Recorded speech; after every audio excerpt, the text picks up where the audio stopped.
Welcome to Imagine Peace, the podcast that invites you on a transformative journey toward a world filled with harmony and understanding. Together, let's ignite the flame of peace within ourselves and radiate it outward so we can have a future where unity prevails. This is Imagine Peace, where dreams become reality. Join us as we explore the power of compassion, the beauty of diversity, and the potential for positive change. Hi, everyone. I'm MarBeth Dunn with 10 Million for World Peace, along with my co-director and co-founder, the amazing Terry Angel.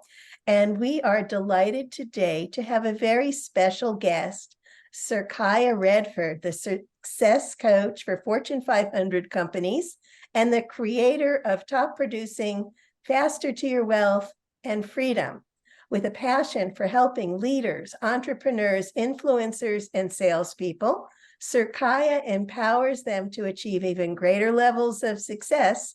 Known for training top agents and offices in various industries such as real estate, mortgage, financial services, and network marketing, Sir Kaya is an expert in helping companies sell their products and services. Not only is he a successful professional, but he's also deeply committed to giving back. He's been recognized by the United Nations with the Humanitarian Award. He's been knighted for his extraordinary efforts in assisting the homeless and veterans. As an award-winning producer, director of the documentary Homeless in America, Sir Kaya also dedicates himself to rehabilitating suicidal veterans who suffer from PTSD. Kaya, we are so happy that you are here with us today. I am so excited to be with you today. You have a mission and a vision of 10 million people uniting, and I'm hearing 10 billion because even though we've got 8 billion or plus on the planet, we're going to get to 10 billion and we get to all be united. So thank you so much, MarBeth and Terry, for what you do. I'm very honored to be part of this conversation and for us to work together to impact the world. So can you tell us about the work that you're doing for world peace? So for me, the work I've been doing for quite a few years outside of the success coaching. So I'm a success coach, as you heard, for Fortune 500 companies. And I have one of my programs is conflict resolution and leadership trainings we deliver to the city, to the mayor's office and to the city. And certainly we want to take this to the entire world. And really it's a combination of personal growth, love, unity, and a little bit of a spirituality, because I'm also a miracle-minded coach in the Course in Miracles, as you know, MarBeth, and that is really about building the unity, right? So we're all one. They call it the one ship. We're all on this planet together. There's one planet. We're not going anywhere, at least not for a while. I know Elon Musk is working on that thing, but we're here to stay. And if we are to survive ourselves and our own self-destructive nature, we will be able to continue as a being, a species, even though, yes, we're humans, we're spiritual beings living in a human body. So I've been doing leadership and conflict resolution trainings for many years. And now, certainly since I recently really became more involved in my study of spirituality with Marianne Williamson, as you know, former presidential candidate Marianne Williamson and New York Times bestselling author of Return to Love, derived a lot from the Course in Miracles. My goal is just to help. My goal is just to be an instrument. And we're all an instrument to wake people up to who we really are, and help them see this is who we really are, what we're born with, our unique nature, love. You don't find a single baby being born with hate, envy, prejudice, discrimination. Just doesn't exist. All of this crap, pardon my language here, but all the crap that you see going on in the world, it's all a learned behavior. We learn to judge one another. We learn prejudice, we learn hatred, it's all a learned behavior. It's not what we're born with. And so I'm passionate about returning, like Marianne's book, Returning to Love, helping people return back to their true selves and learn that they are really who they don't think they are. Love, right? For some people, I'm not saying this, not our community, but a lot of other people in the world don't know who they are. So you are who you don't think you are, and you're not who you think you are, There right? you go.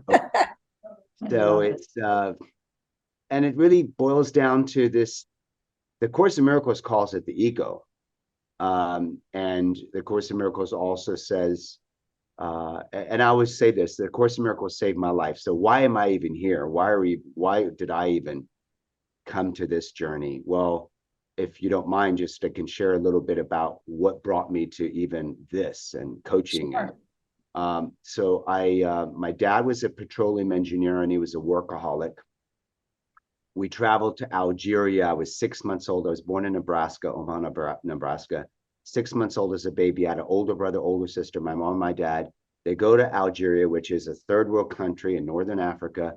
My dad is there with leading a company, but he's gone all the time. And my mom is now left. And sometimes my dad's gone for weeks, months, and then my mom is left in a third world country, doesn't know anybody, doesn't speak the language, has no support system, has no structure. And she's resentful and frustrated and angry because he's gone.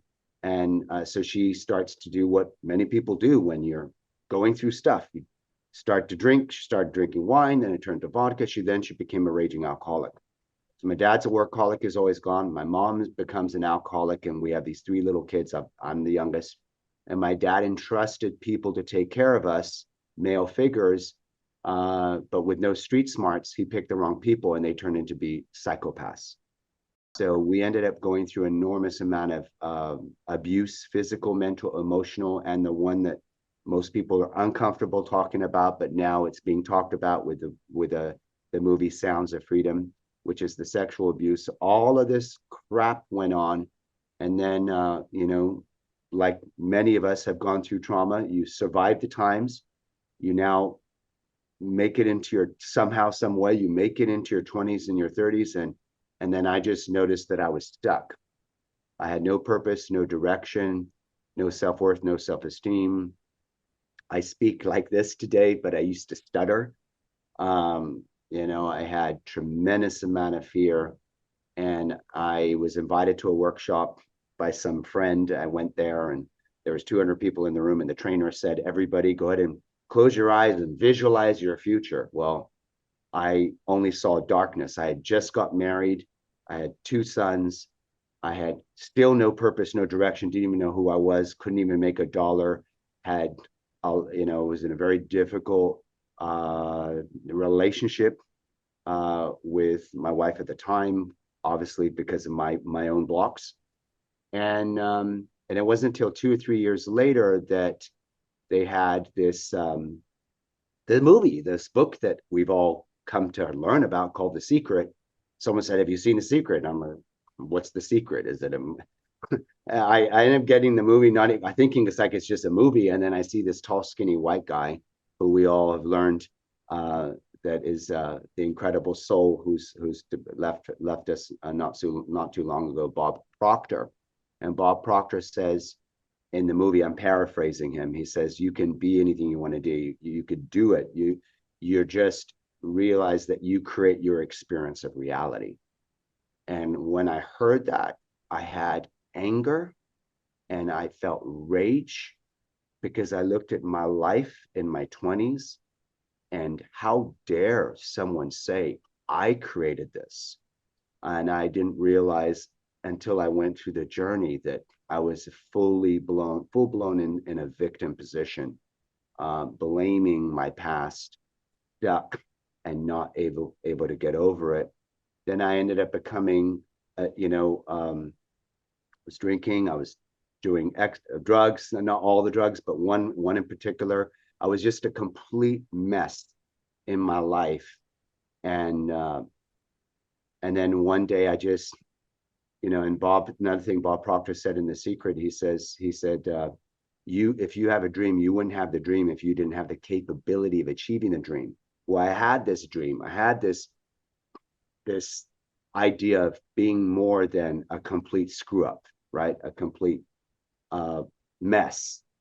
And so I went on the journey of learning and growing, and it was painful.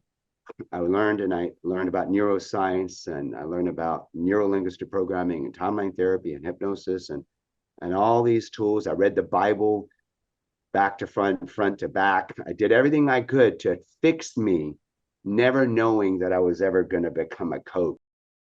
I had a mastermind, and Bob said, get a little mastermind together, help other people. I'm like, oh, okay, I don't really know what I'm doing. Okay. And then I get a call one day from a manager at one of the biggest insurance companies in the US, and said, are you Kaya? I'm like, yes. Who is this? And he identified himself as a managing partner of this big company. He says, are you training a Gary? You got a Gary in your class, right? I'm like, yeah. Is this, what exactly do you do with him? What are you training them on? Because just want to let you know, we were going to let him go because he hasn't produced in 6 months. And he's now doing your mastermind, and now he's number 2 in the office. And I'm like, I'm shocked. I don't, so I explained on the phone, and then he invited me to train the office. I was so nervous. I'm talking to a Fortune 500 company. I've never had success in my life. Who am I to teach anything to anybody? And then I ended up training them in the tools that I had learned. And then 3 months later, I got another phone call from someone else and said, did you hear about what happened to that office that you trained him? I'm like, oh no, what did I do? I had such an imposter syndrome. They said that company, that office went number 1 in the nation. So I'm in shock. And then next thing you know, my phone's ringing, and I'm getting invited to train all these these companies. And then I became a coach. And then through this journey of coaching people, I still was facing my own stuff.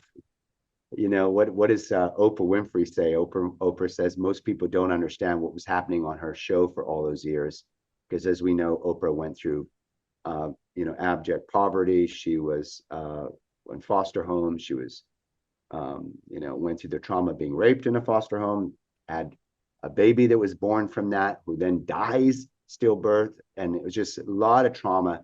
And what she described is kind of what I discovered in my life. She says, through all the guests that I had on my show and all the miracles that happened on my show, I was healing myself through these people. So that kind of just brought me full circle to, the Course talks about, it's very clear in saying that we're all these instruments to be used by this higher power. We could call it God, we could call it the universe, call it source, we call it love, we could call it Jesus, Buddha, Allah. I want to be respectful. Everybody has their own choice and decision what they want to call their creator. Let's just call it creator. The creator has a plan for all of us, and we get to listen to that. And for me, the Course says that you will attract people in your life for you to bring this love to them. And by attracting them into your life, the creator, God, source, will heal you both.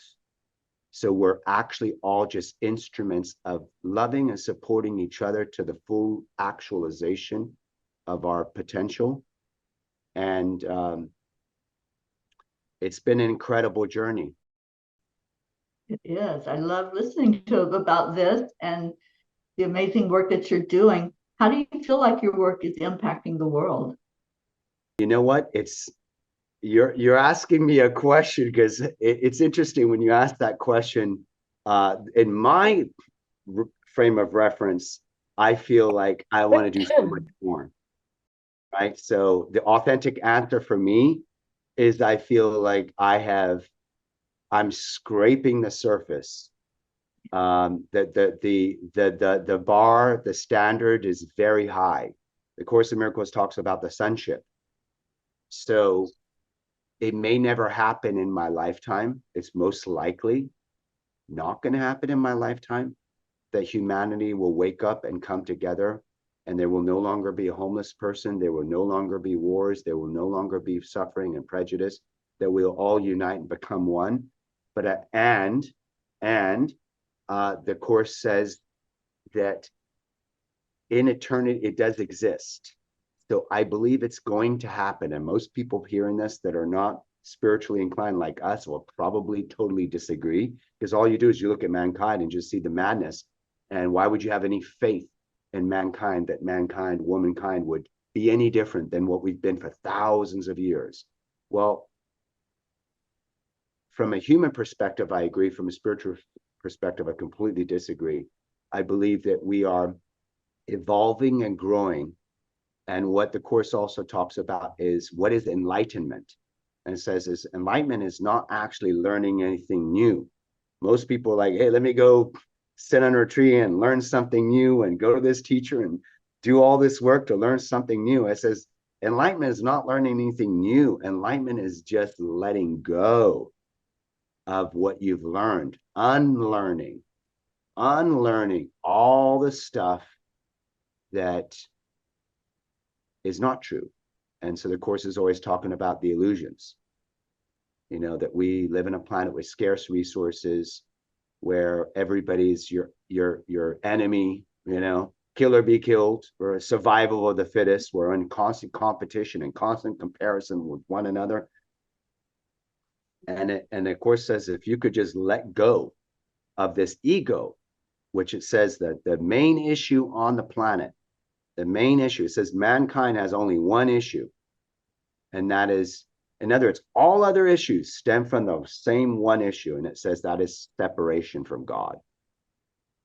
If you solve the separation from God, you'll solve everything. So now I'm going to speak to an atheist, because maybe there's a person on here that's like, yeah, but what if I don't believe in God? How does that help me? Well, if it's saying that one issue is the separation from God, if I could say a close version of that is my higher self, right? Separation from my higher self, separation from who I really am. And so I think when you build a relationship with God or source or love or universe, you're really building a relationship with the best version of yourself that is there and it's always present. I'm getting emotional. Just even talking about this gets me all, yeah. It's beautiful. It's really beautiful. So you know that our project is meditation project, 10 million for world peace. We want to gather 10 million souls together to meditate for world peace. So what are your thoughts about that? What are your thoughts about meditation? Do you think that's important? It's huge. I apologize that I always go back to the Course in Miracles. Don't apologize. Terry and I are, it we're gives me both the Course in answers. Miracles teachers. Yeah, Course in Miracles says all minds are joined, right? And so when we quieten our mind and we meditate on the love and the unity that exists, we create that. And so the idea that you could have 10 million people meditating about something, and that could affect the other 8 billion people on the planet, most people think, well, that doesn't compute. Well, the Course in Miracles says it does, because all minds are joined, right? So it's all energy. And there is a, what's the word? There's a word that I'm looking for that I think begins with a C. When you hit a certain point, right, and go beyond that point, it ripples and it creates an effect around the world. So some people may go, that doesn't make any sense. That's not true. Well, let me ask you this. When we meditate and you let go of the stress of the day and you ground yourself and that everything's gonna be all right, right? Don't worry, be happy. You know, that song that we all Yeah. loved. When you let go of your worries and you go inside and you realize, another person that I have a big respect for is Reverend Michael Beckwith, right, from Agape. And you realize that, you know, and I don't even know where this stuff comes from. It comes from everywhere I've studied, and who said what, I don't even remember. But the earth, planet Earth, it's not just God, source, love, infinite universe. It can be the earth, Mother Earth. Why do we call it Mother Earth? Mother Earth, she nurtures us like in her bosom, like a baby, right? She nurtures us. And so when you realize that your needs are met, and that, you know, for most people, well, some people are homeless, so it's a challenge. And yet there always is an energy and a source that's providing. So grounding ourselves in gratitude, whatever we think about, we bring about. So I just think it helps people. You know, the whole idea of what Deepak Chopra said, we have on average 60 to 90,000 thoughts per day. And he says, what most people don't realize is 95% of those thoughts are exactly the same thoughts they had yesterday. And so they're just regurgitating the same negative thinking. So when we quieten down this, you know, they call it a 2 million year old brain that's always trying to figure out where is the attack coming from, right? When we used to live in caves and we used to be attacked by animals and creatures, right? So we had to protect ourselves. So we're always looking for that thing that's coming to attack us. And it's like hardwired in our nervous system. And so when we meditate, we realize we are okay, we are safe. And from this place of being grounded and connected, if a person chooses to be connected too, we can create. And so that helps you. What does it really matter for someone who is not so much into healing and unifying the world? What does it matter? If a person doesn't matter so much about that, the end goal, it matters to you. Do it for you. And would it be okay that by doing it for you, you meditate for you, it also, what do they say? They say when you change the world around you. You have that much power. When you meditate, when you ground yourself in love and not fear, you now change the world around you. You affect your kids, your parents, your spouses, your friends. It's contagious. You affect, right? And we know that because you've experienced that. So you affect the world around you. So when you change the world around you. You have that much power.